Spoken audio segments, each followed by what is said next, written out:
Well, hello, good morning, good afternoon if you're on the other side of the globe. Everyone, thank you for joining us today. Feel free, if you're on your chat, to put your organization's name on your name on the Zoom, and of course, feel free to introduce yourself in the chat so we can know where you're coming from, and others can also share potential. This is also a possibility to network, so feel free to introduce yourselves on the chat and share what you're working on. We are going to give 2 more minutes for people to just log in, and then we will start.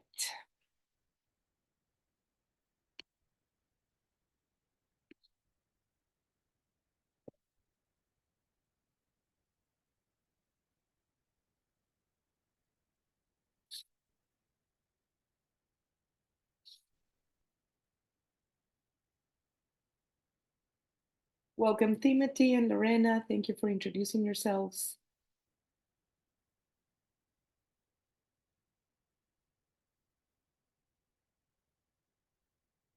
Welcome, Brian. Give it 2 more minutes. And we'll start.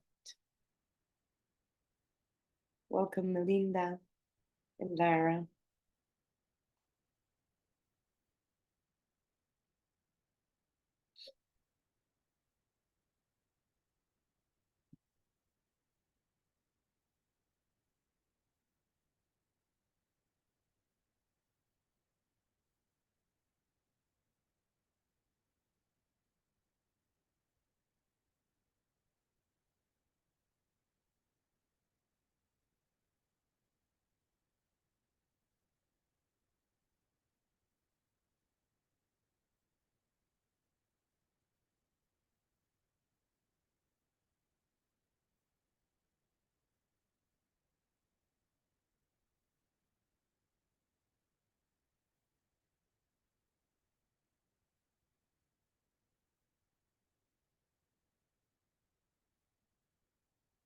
Welcome, Deb, Joshua, Tambria. Welcome, Jen. Nice to have you here. Jacqueline and Sarah, Priyanka, Angela. Well, we have a great audience today. Thank you for joining us. Good morning, good afternoon, wherever you're right now. Thank you for the ones that have already introduced themselves on the chat. Again, if you want to introduce yourself or change your name and put your organization, that is also amazing.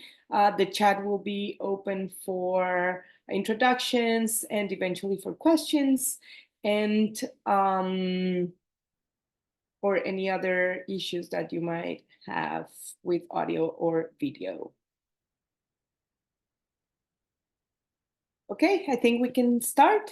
Good morning again, good afternoon, wherever you are right now. Welcome to today's panel discussion on the impact of gender, disinformation, and democracy. We are so glad to have you all here. Thank you for joining us. Thank you to our panelists. This event is organized in partnership with the Global Democracy Coalition and is part of the International Day of Democracy. This is a day that was established by the United Nations General Assembly in 2007, and it is to assess the strengthened democracy globally. At its core, democracy relies on active citizen participation and protecting their rights, as it is fundamentally a system by and for the people. Democracy is strengthened by promoting and protecting human rights, development, peace, and security.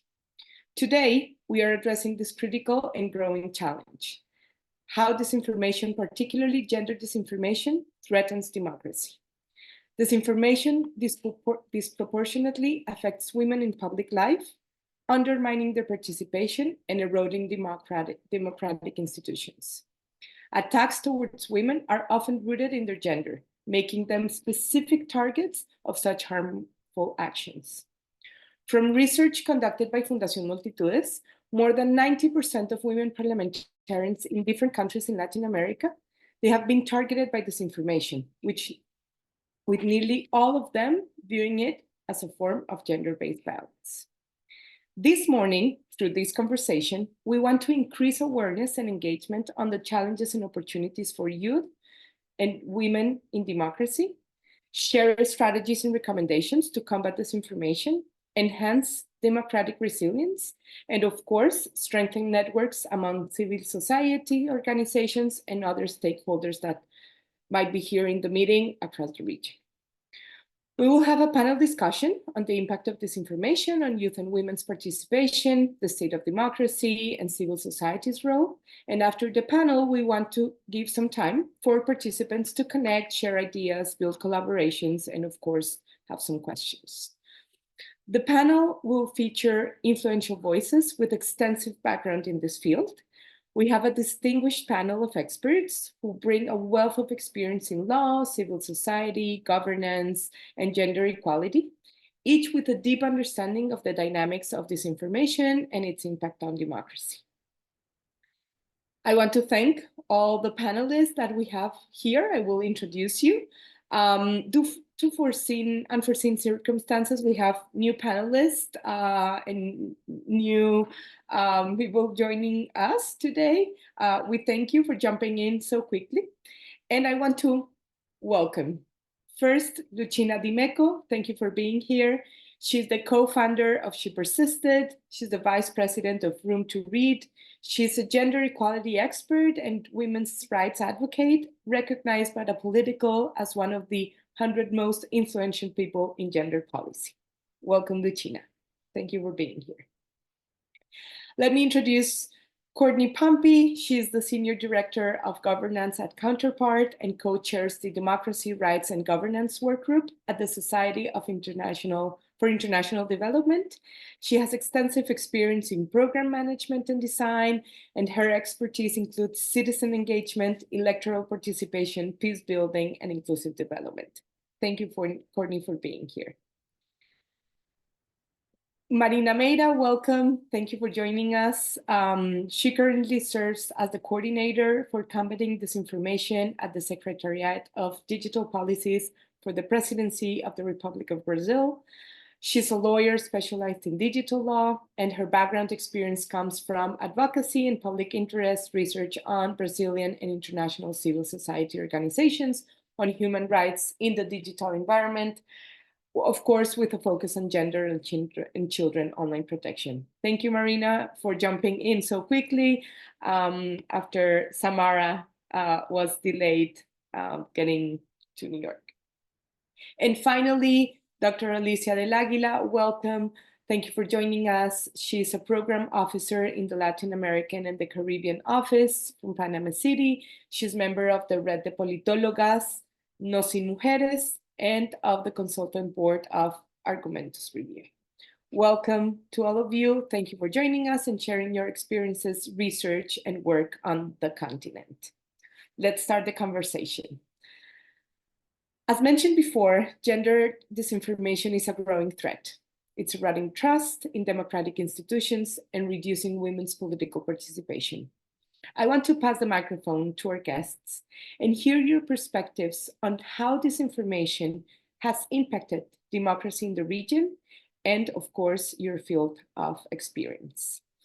I want to give Marina the microphone first. The mic is yours. Thank you very much, Laura, and it's a pleasure to be here with all of you. And I hope I can fill in for Samara as good as she would be here in this panel. So speaking from Brazil, but considering Latin America as a whole, especially the digital regulation agenda and the gender online digital violence or technology facilitated gender-based violence is still not as advanced as it should be. Here in Brazil specifically, we see that technology facilitated gender-based violence is criminalized or typified in some laws, but it's not rooted in our main gender-based violence law. So that means that it's not considered in our in our digital regulation environment as a type of gender-based violence. So this brings some questions, right? And when we think of disinformation specifically, and combine this fact that technology facilitated gender-based violence is not considered by law a type of gender-based violence, when we combine that with the fact that our digital environment is not regulated as it should be, this raises the fact that gender disinformation happens and it's not covered by law. So in the last few years in Brazil, we have seen, and there's research that points to that, we have seen that gender disinformation has deeply affected the result of elections. So during Bolsonaro's election, that was in 2018, not this last presidential election, but the one before that, we saw that the gender agenda was deeply used to actually influence the result of the elections. So there was a very large and ecosystem fueled by the far right, especially, and not only the Brazilian far right, but we know that the far right is a regional and global organized movement that, well, used bots, hired ads to target disinformation, hired trolls to, for example, push forward the narrative that the left candidate at the moment, which was not Lula, but was Lula's candidate, that he wanted to create a gay curriculum in schools, for example. So at the same time, there were large attacks that mentioned that family as an institution and as a Christian and holy institution, let's say, would be weaponized by the left candidates. And that was very largely weaponized in Brazil. That actually influenced the result of elections and led us to 4 years of a very complicated political moment in Brazil, where we saw, for example, the federal government not directly talking to the press, to the pre-existing press, but all of the former president's official communiques were through his social media accounts. And we know how social media works, how social media is structured, and we know that social media is structured in order to favorize polarized content, sensationalist content, and we know how that can affect gender. So to start, in a nutshell, I would say that this is what happened in Brazil in the last few years. We also saw gender disinformation deeply affecting the abortion discussion, which is happening at the Supreme Court in Brazil at the moment, and also during the COVID pandemic. So we saw, for example, a very deep and engaged far-right movement and anti-science movement saying that the COVID-19 vaccine would cause abortion. So basically telling pregnant women not to take vaccines and, well, to die, essentially, right? So this all obviously affects democracy, affects individual and collective rights. So I think to kick off the conversation, we can start with that and go into further in some topics afterwards. Thank you, Marina, for your introduction. I want to give the word to Lucina. We would also love to hear you on your reflection. Thank you so much. I'm really thrilled to be here with so many friends and allies, as I see in the chat. I am the co-founder of #ShePersisted, an organization that has really focused on studying and trying to address gender disinformation for over 5 years. Even before then, I have worked with women political leaders all around the world to better understand the challenges that they face and how those challenges need to be understood in the context of democracy. So what I have learned is that gender disinformation isn't quite as much about misogyny as it is truly the weaponization of misogyny for political gain. The political gain of political movements that are very often illiberal, very often authoritarian, sometimes might be even state-led, political movements that ultimately try to undermine rights, the rights of everyone, the rights of women, the rights of minorities, and they attack women that truly are at the forefront of the battle for those rights.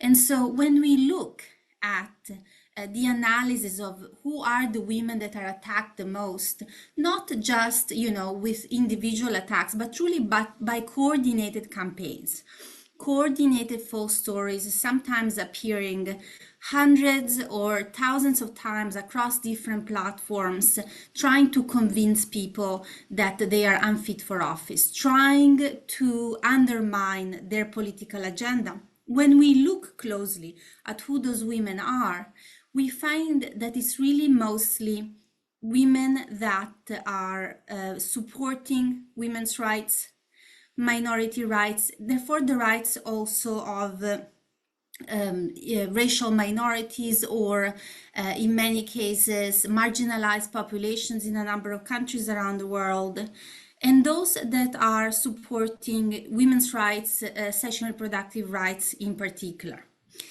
So this is very important to understand, because this isn't only about social norms and having to change the minds of people when it comes to the protection and the importance of protecting the safety of women and girls.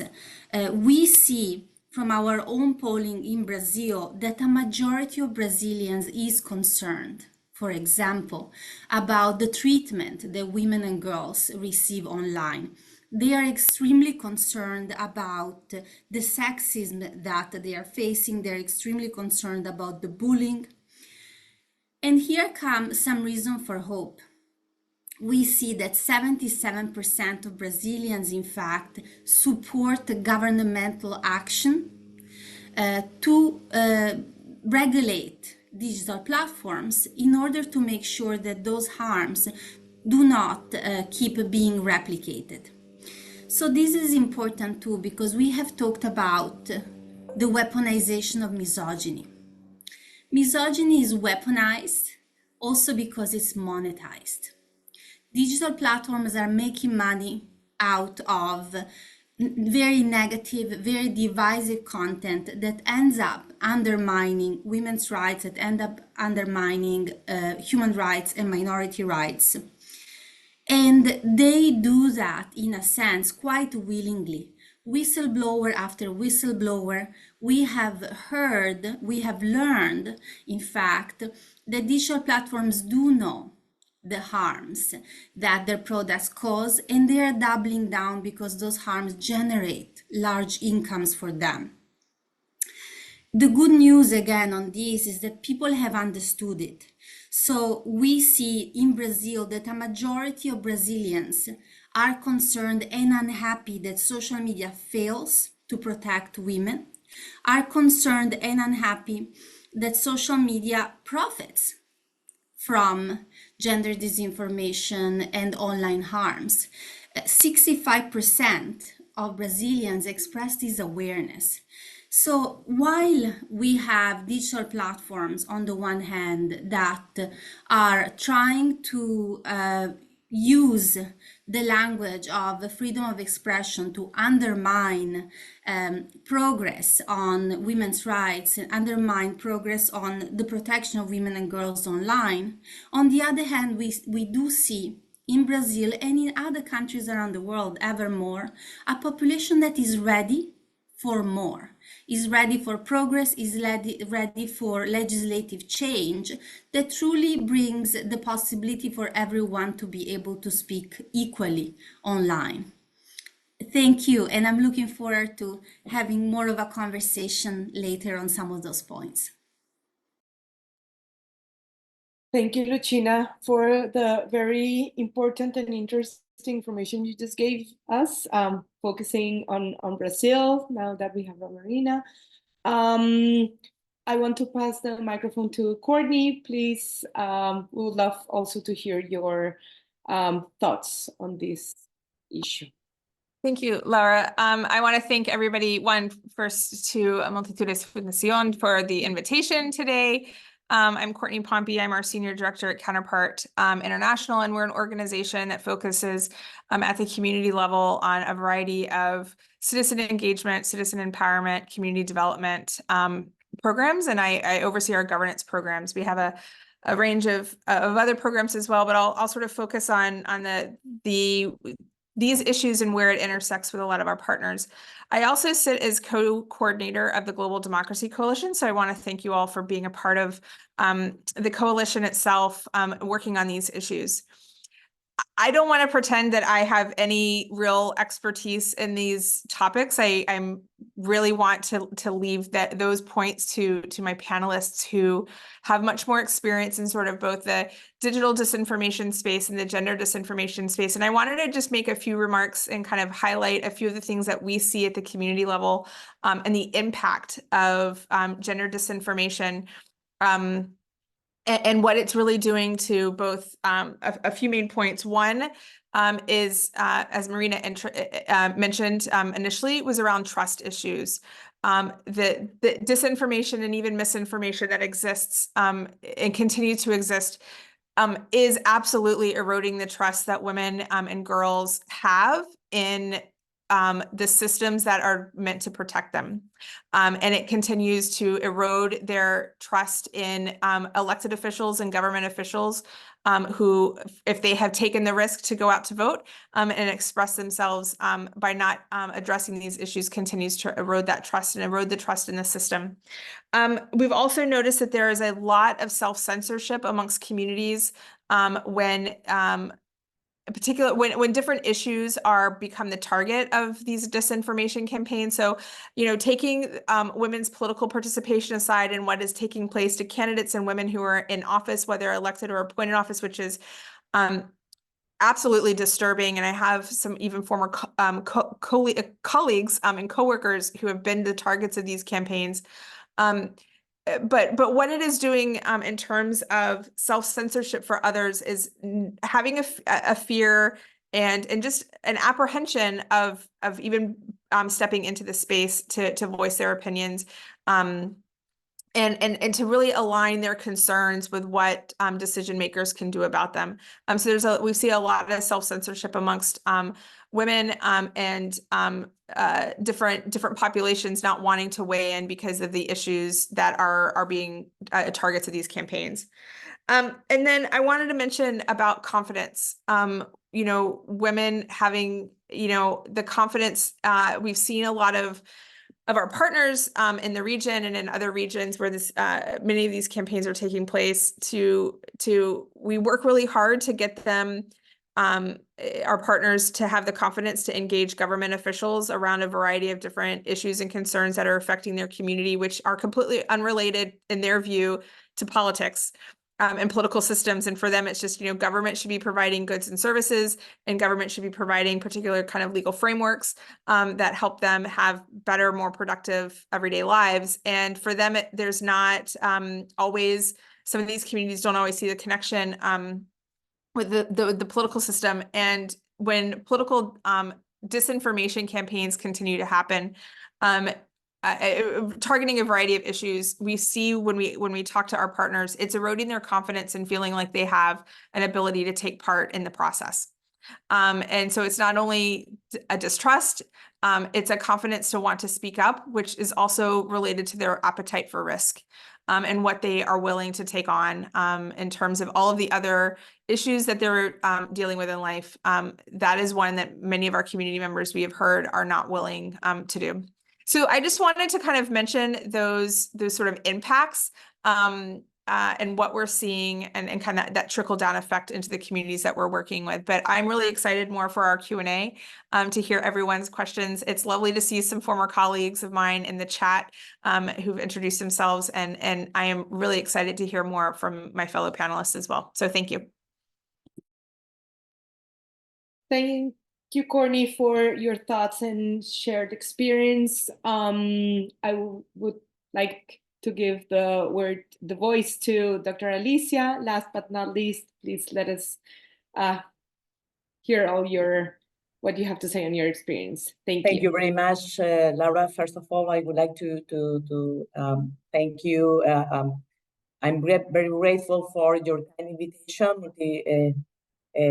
And also, I'm very pleased to be here in this panel with Courtney, Lucina, and Marina. My first reflection question would be, why talk about disinformation, gender, and democracy today? I think it's very important to outline that we are living in a time of exhausted women. What I mean, there's a high profile of female women leaders that express hate, intimidation, and threats worldwide. For example, IPU's 2023 report noted with concern that a significant number of women political leaders have resigned worldwide. The most notorious case, Jacinda Ardern, but she was not the only one. We can mention also Sanna Marin in Finland, Sigrid Kaag in Netherlands, and so on. One reason certainly could be the challenging few years, the challenge in the last years, for example, the COVID-19 pandemic, where women had to have not a double, a triple working journeys, but almost all of them expressed that they had to face violence and personal attacks. Most of them explicitly expressed they were tired because of the violence they had to tackle in politics, in their political life.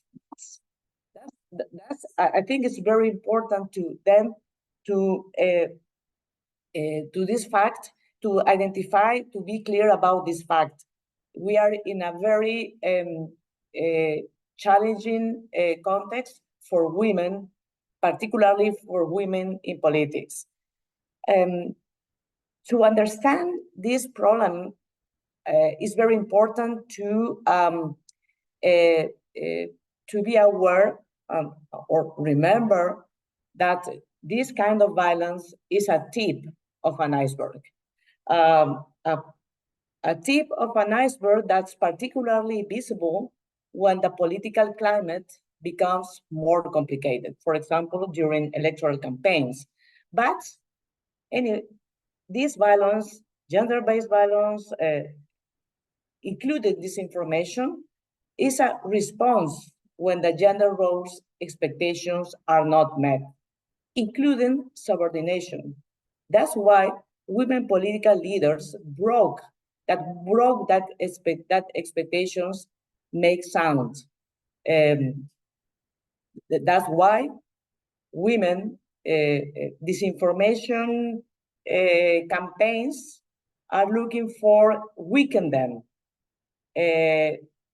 figuratively or psychologically eliminate them, demonizing them, minimizing them. I think it's very important then to understand gender disinformation as a component of the gender system. Responding to your question, I think that gender disinformation affects democracy, affects deeply democracy. First of all, because disinformation and artificial intelligence and their logarithms destroy and tears the concept of public and political sphere. The democratic interaction, debates, and agreement spaces should be redefined. Additionally, disinformation we have see in the campaigns in Latin America increases polarization. And in this, the polarization during the last years, there's in almost all the cases, national cases, gender equality is a knot of tension. Why? Because the changes in the last decades, advancing rights, advancing public policies or rules in favor of women, and that makes the nervous or makes a reaction against these positions. You know, the gender, between quotation, gender ideology. That's a component of the polarization. This week was launched the Global State of Democracy of my organization, International Idea, and we reported that there is a decrease of electoral participation worldwide. As I mentioned, this gender disinformation affects the participation of women, but also it affects the quality of their voices that need to be heard in democracy. Again,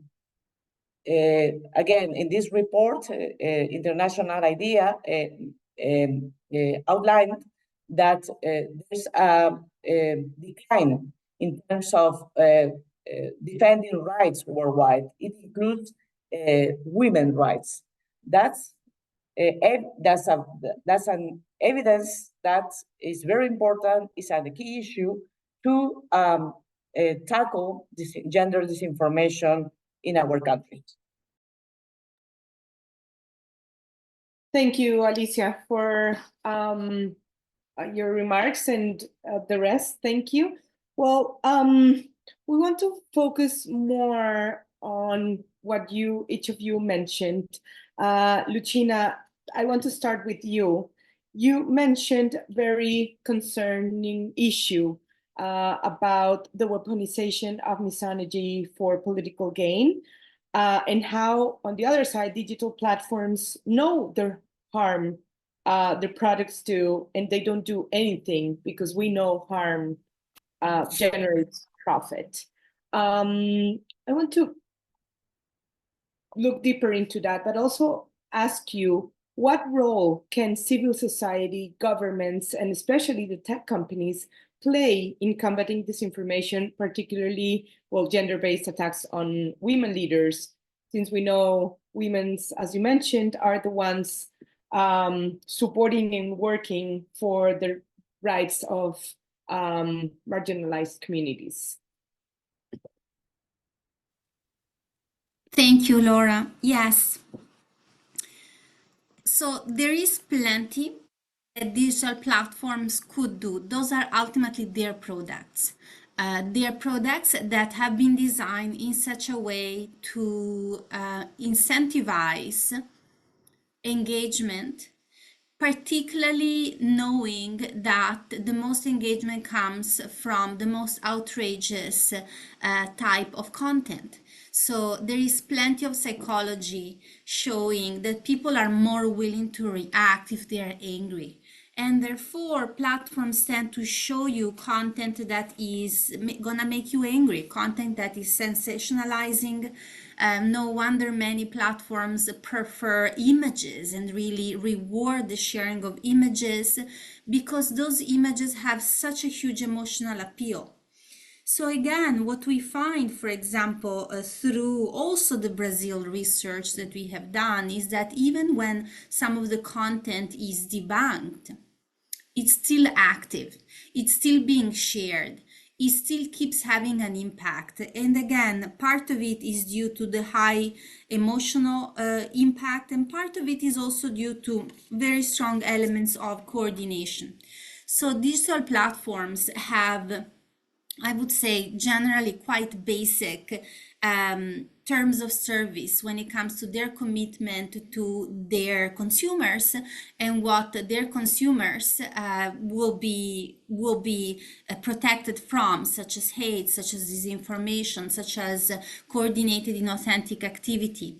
Over and over, they have failed, absolutely and utterly failed to comply even with the pretty basic terms of service that they have themselves. So what I would say is that there is everything that digital platforms could be doing. They will not, however, do that unless they are forced by legal frameworks that should force them pretty much to do what most companies in most sectors are forced to do, which is not kill or profoundly harm consumers. So the truth is that we have seen a very positive uptake in awareness from all kinds of governments around the world. In the Latin America region, Brazil in particular is leading in this, but also in particular, I would say in Europe, in Australia, even in the United States lately when it comes to the protection of kids online. We see more and more governments understanding that we cannot leave it to digital platforms' good faith and to their empty promises to actually keep people and users safe, that they must act, and they are beginning to act on legal frameworks that again demand transparency, demand accountability, demand actions on risks and risk assessment. So that is, a key part that governments are beginning to do and have to continue doing.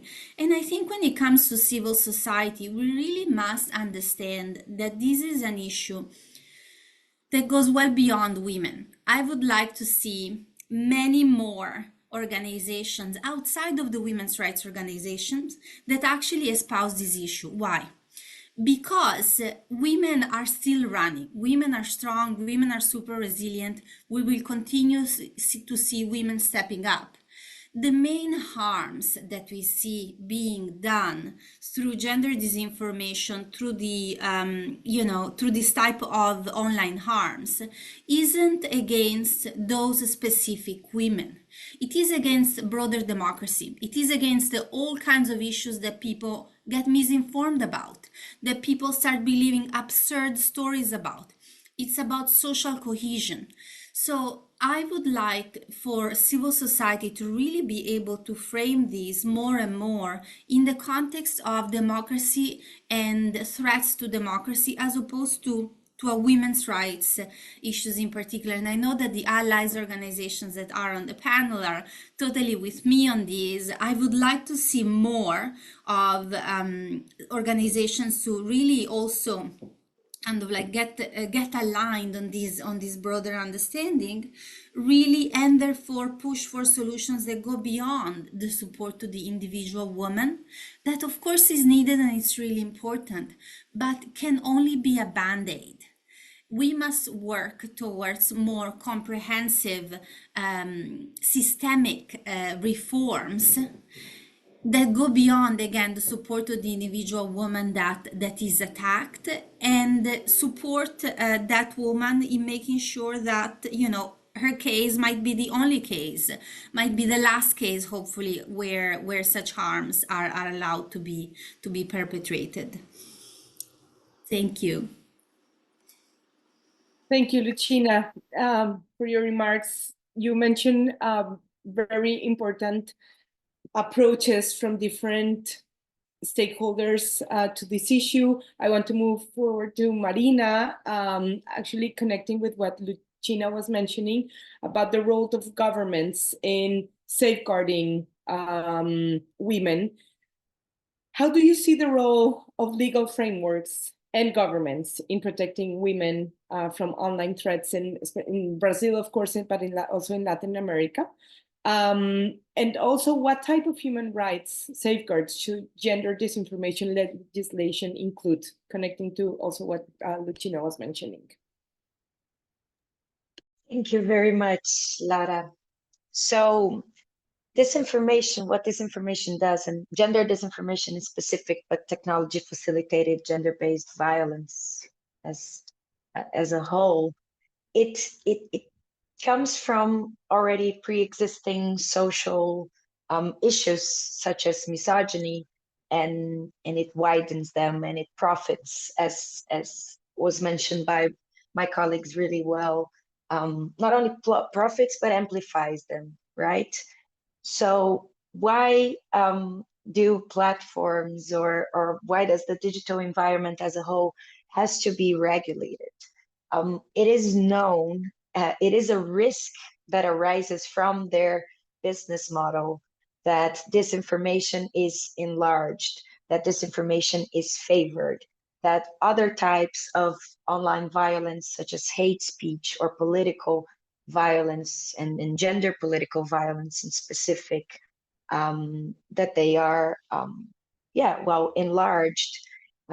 So that's why we need to regulate them, as Lucina mentioned really well. Otherwise, the ongoing social issue, main issue that we're discussing, and I understand it is misogyny, it is only going to be enlarged and enlarged by the risks that arise from this business model and the risks that are not being addressed by these companies.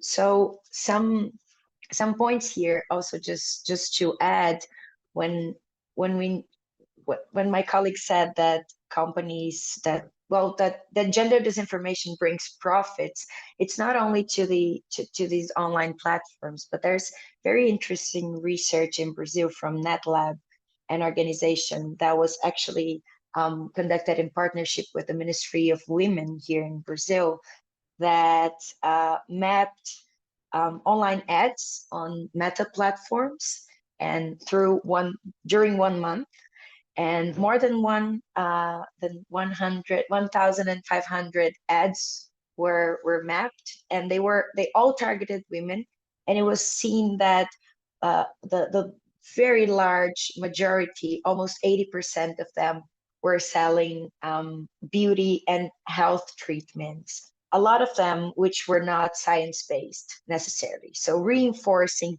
gender stereotypes, right? So this is the type of problem I think we're addressing. We have the problem of misogyny being combined and being boosted by the business model of digital platforms. So what do we need to do, right? We're discussing the problem of how women are attacked, and at the end, how democracy is attacked, how gender, the gender equality agenda also was polarized. In Brazil at this point, discussing gender equality, that is polarized, and that should not be polarized. That should be a main human rights issue that everyone understands the importance, right? So as the government, and speaking here as a government official, I believe that besides regulating and pushing forward the regulation of digital platforms, and this is also complicated to do as government, I mean, as the executive branch, at least, of the government, we, as the majority of the population, are completely aware that that is essential, but we have a very complicated legislative parliament also at this point, and that does push forward for this polarization of the gender agenda. But we have to face misogyny, and facing misogyny and facing online misogyny, we have to understand that what happens online is not disconnected from what happens offline, right? This idea of virtual and physical world that does not exist. We have to understand that technology facilitated gender-based violence is a type of gender-based violence that is important, not only for so that victims of technology facilitated gender-based violence, they can benefit from the remedies that already exist in most countries in Latin America to victims of gender-based violence, but also as a symbolic measure. And we have to educate, right? We have to educate, we have to prevent. That's how you face misogyny. It's not just in a reaction movement. And I believe that for that, we discuss a lot, and the Brazilian digital ecosystem is largely based on multi-stakeholderism, which I do think it's important. We have to governments must include definitely civil society organizations, the academia, and the private sector at the table. But I believe that multi-stakeholderism has led platforms to, well, actually the way that the world is structured at this point has led platforms to having an incredible power at the moment, right? So they have more power than many states. They are, and I'm wrapping it up, at Brazil, we're seeing that largely happening with the X situation. They're defying sovereignty. So governments must, I think, also collaborate in order to strengthen and to regulate, to stop digital colonialism also, because while we don't regulate in Latin America platforms, Europe is the one that has regulation, and it's going to, European people are going to benefit from that much more than Latin American people, and that will reinforce other structural issues that we have. So I think that's it. Thank you, Marina. Well, you mentioned, of course, the importance of the collaboration of civil society organizations, not only enforcing legal frameworks, which is one of the key issues that we're talking now. And I want to pass the mic to Dr. Alicia. You mentioned, of course, the exhaustion that women are facing as women leaders, working from their organizations, from their individual efforts to combat disinformation. We're talking about legal frameworks, individual efforts, but I want to hear, given your experience working with different international organizations, how can regional cooperation in Latin America be strengthened to combat the rise of disinformation, and how from the regional cooperation and international organizations, we also put a lot of effort in coordinating and strengthen the combat to write disinformation? Very good question, Laura. Thank you. I think we should have a holistic proposals, strategies, because we normally look at the government, the EMBs, parliaments, but it's a complicated problem that civil society and in general terms, us as community, we should be involved in the solutions. And Marina mentioned the importance of education. I completely agree with her. But answering your question, we at International Idea in Latin America, we have a strategy that to tackle gender disinformation and, in general terms, violence, political violence against women, with a holistic concept of electoral integrity. It's related with electoral integrity. It's not violence against women, it's not in a side, and electoral integrity is on another side. No, it's very important. It's a key issue to confront this kind of violence. In a perspective that we call a ecosystem of our electoral integrity. It means everybody must be integrated, civil society, EMBs, governments, political parties, in the solutions, not only to prevent this kind of violence, but also to protect electoral integrity and protect this way democracy. I would like to say that Marina mentioned something very important for us, that's education, because it's very important, and civic education is very important, not only to say it's not good to be aggressive against women. But also it's very important to talk people and children about the necessity to share responsibilities, to share roles, because as I mentioned, the tip of the iceberg, violence is the tip of the iceberg of a gender system. Then if women continue be look as the subordinate person, it's between quotation natural that women political leaders are looked as strange people. If we don't work with the new generations that they need to share all the responsibilities, not in just in the political sphere, but also at home, we are not learning children to be equal.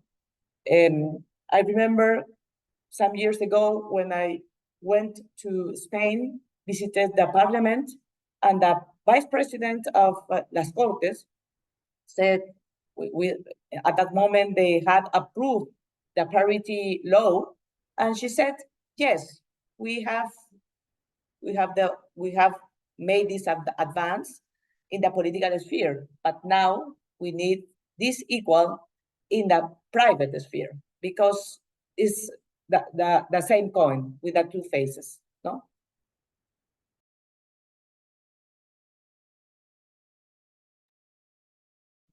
Thank you, Alicia. And I want to pass it to Courtney to ask you about a topic that came to the conversation, but we haven't discussed it deeply, which is the foreign influences that play in perpetuating disinformation. I want to ask you, what role do you think foreign influences play in perpetuating disinformation campaigns, especially during elections against women candidates in the global South, especially Latin America, like we're discussing right now? Thanks, Laura. I feel like you probably gave me the heaviest question of all. And I'll do my best, but I would really also open the floor to my other panelists. Foreign influence is ever present, and they are manipulating the system. We've known this. We know that there are a variety of actors who not only go to the marketing and the pay for play aspect that different digital outlets allow for, but they're also developing their own news sources to put information out there. And we've known this for quite some time. And it has a role, just flat out. And I think to the points of my other panelists, we need to think about what disinformation is what is taking place. As we say, sometimes the stories are outlandish and far-fetched and should make us use our own critical thinking, and sometimes they're not. And it's those that are not, but are still creating seeds of doubt and creating seeds of mistrust and changing, kind of people's level of confidence and wondering where they fit into that system. Those are the stories. Those are the pieces of information, disinformation, that are actually more damaging. And I think I don't think you meant for me to wrap up some of the comments that were here, but I actually think that some of the points that each of my panelists have made actually point to this. I mean, thinking about developing a broader community, as Lucina mentioned, in terms of who all is a part of looking at these issues and trying to have a role in combating these issues is incredibly important, especially where malign influence is taking place on this and where foreign actors are involved. I think to Marina's point around education and prevention, it needs to be a part of the discussion. And then to Dr. Alicia's point around sort of who else is part of the community, one of the things we haven't mentioned here, and for I think good reason, but where are the allies? Where are allies to these discussions taking place? Where can we pull in male allies, for example, or allies within other marginalized communities to have a role in combating these issues? And the more that we are deliberate about these pieces, the better we're able to try to I think it's always hard to stay a step ahead of malign and foreign influence because we're not sure exactly where they are. We always can have a suspicion, and unless we have the right technology to be tracking where information is coming from, which the average citizen doesn't have, we have to try to be on the constant, kind of back foot, right? To think about that, and the more people you have involved, and the more allies you have involved is really critical to thinking about how we keep an eye to foreign influence, because it's there. And it has been there for a while, and it will continue to be there. And they will continue to be several steps ahead as well. Thank you, Courtney. You did very well. Sorry for giving you the No, it's fine. It's fine. Well, before we wrap up, because we are 5 minutes from closing, I want to open the chat for questions from the audience. If you have any questions for the panelists, we would love to hear them out, or any comments. Let's see, let me just wait 1 second if we have more than one. If not, let me start with this, and I'll just freely give you the possibility to answer. So we have one question here. We need to examine the anatomy of gender disinformation. What are the interests? What are the incentives?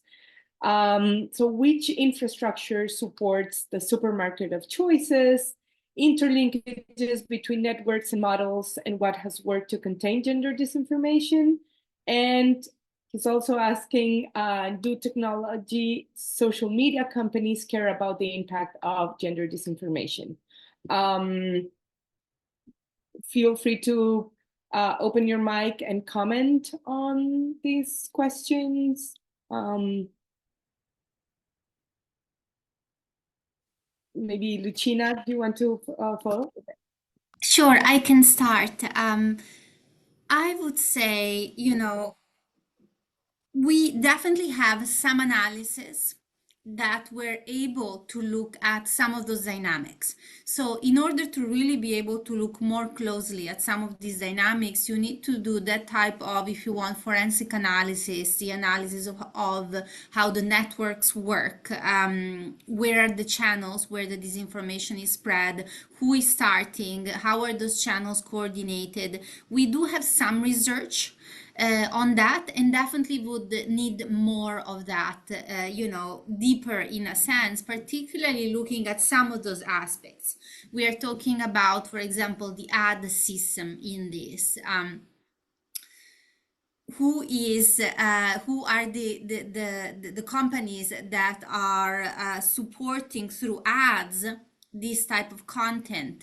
What is happening when this type of content gets reported and doesn't get taken down? What are the incidents of that? There is some investigative reporting on that too. But clearly, this is, very extensive type of research that is needed for some of those aspects. And not all the research that we see out there has those dimensions, because those are pretty expert dimensions. And some of them are more expensive dimensions to look at than a purely qualitative study.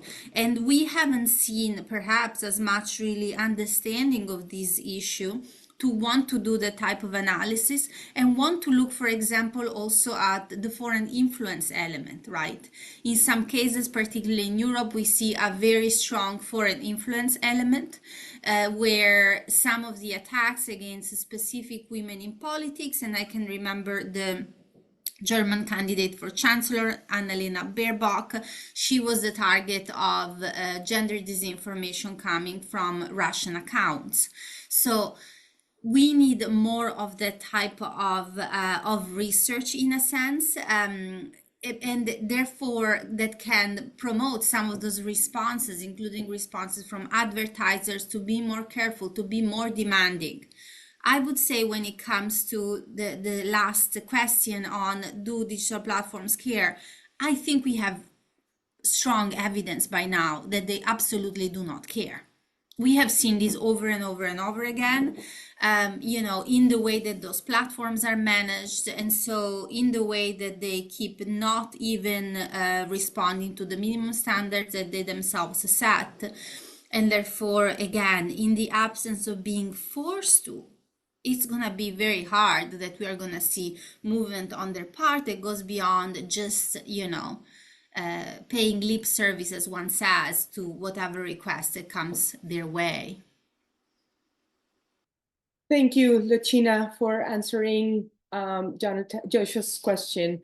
I know it's already 11 Eastern time. I want to give one final minute to each of you for final remarks. Anything that you want to mention before leaving? I will start with Courtney. Thanks, Laura.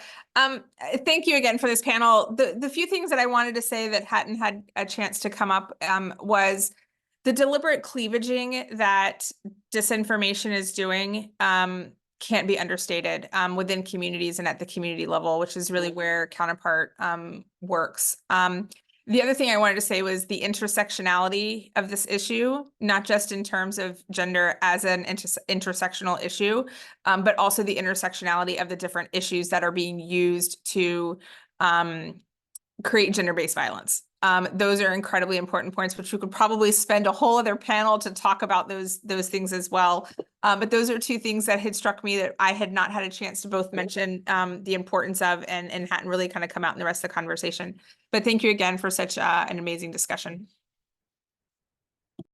Thank you. We'll keep that in mind for another discussion, online discussion. Alicia, please. Thank you, Laura. First of all, about the question, I think that disinformation, in general terms, the virtual world is moving very fast. Then we need to continue working with the academia, but also with the platforms in order to know more and more about this new context, challenging context. That's what we try to do, work with platforms and also with EMBs and civil society. At the same time, obviously, national laws are very important, but in this case, they are not enough because we are talking about an international phenomenon, an international problem. It needs to be tackled internationally and at regional or international level. That's why it's very important, this kind of meetings, and that's why, again, thank you very much for letting me participate in this panel. No, thank you for your time and your wonderful input on this issue. Marina. Thank you.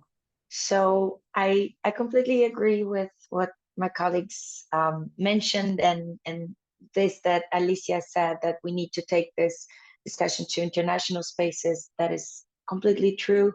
We had this year in the G20, which was under the Brazilian under the Brazilian presidency, information integrity as one of the main axes for the first time of the Digital Economy Working Group. And we have a declaration now almost out, which does mention that that researchers need to be able to access data from platforms so they can understand the roots of gender disinformation, among many other issues, as Joshua said. And I think that's how it should work, right? From the Secretariat of Digital Policies, we led this information integrity agenda in the G20, and we have other pilot initiatives that address disinformation of other topics from different axes. It is not just, we need short, medium, and long-term solutions. So we need research, we need strategic communication, we need investigation and liability, we need institutional cooperation, we need education, we need regulation. And I think that this is the final message. Thank you, Marina. And Lucina, again, last but not least, hear your final remarks. Thank you so much. I have loved this panel and the allyship with all those that are here. I would like to end on an optimistic note. I think that we have now done polling in a couple of different countries around the world, and what we do see over and over is that people are ready. People are ready for a change.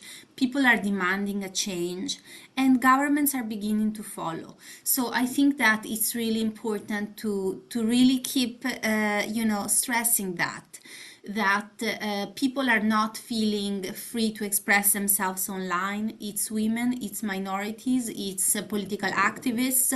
It's all kinds of people truly that are being undermined by the infrastructure of social media platforms today. And we are ready for a change. We are ready to lead this change towards greater accountability, towards greater freedom of expression for everyone.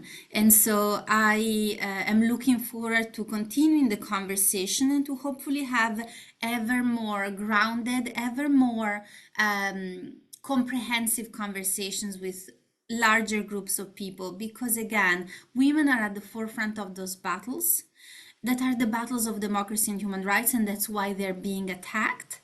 I'm looking forward to making sure that everyone going forward can be freer, and we are ready to lead the way in this type of advocacy. Well, thank you, Marina, Lucina, Courtney, and Alicia, for sharing your experience, your incredible knowledge, and leaving us with essential remarks to keep in mind, but of course to further collaborate among the organizations, government, civil society, tech companies, but especially to collaborate among the organizations and people that were here today. Thank you. You leave us with hope. You leave us with a great responsibility to keep putting our efforts on this issue, and to engage not only women on this battle, but also all society. Thank you again. Thank you to all the attendees for being here, and hopefully we'll have another session to keep talking about this important issue. Thank you very much. Thank you. Thank you you. very much. Bye-bye. Bye-bye. Thank you.